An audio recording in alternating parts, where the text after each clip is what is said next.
এক বনে ছিল একটা মা খরগোশ। তার ছাড়া ছিল দুটো, একজনের নাম গল্প আর অন্যজনের নাম শুনব। মা খরগোশ গর্ত থেকে বের হয়ে পাশের বন খাবারের সন্ধানে গেল।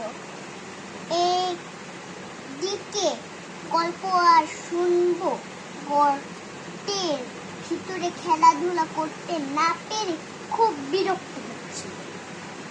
গল্প বলল, ভাই শুনবো, চল বাইরে থেকে ঘুরে আসি। শুনবো বলল, না না, মা বকবে।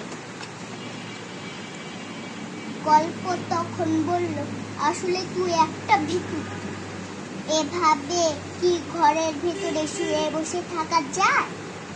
আমার ভালো লাগছে না, চল না ভাই একটু ঘুরে আসি, মা আসার আগেই চলে আসবো।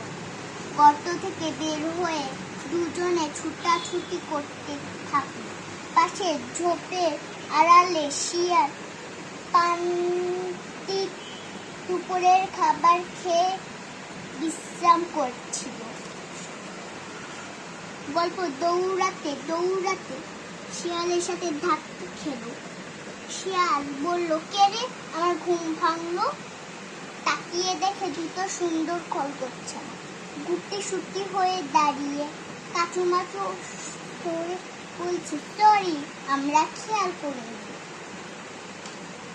শিয়ালের মায়া হলো।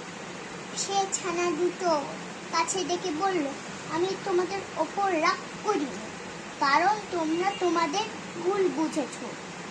আচ্ছা, তোমাদের নাম কি? তখন ছানারা বলল, আমরা গল্প শুনি। শিয়াল হেসে বলল, ঠিক আছে, তোমাদের আমি গল্প শোনাবো, কিন্তু তার আগে বলো তোমাদের নাম কি? তারা বলল, আমরা গল্প শুনব। শিয়াল এবার হেসে বলল, গল্প তো হবে, কিন্তু আগে বলো তোমাদের নাম কি? খরগোশছানারা এবারও বলল, আমরা গল্প শুনব।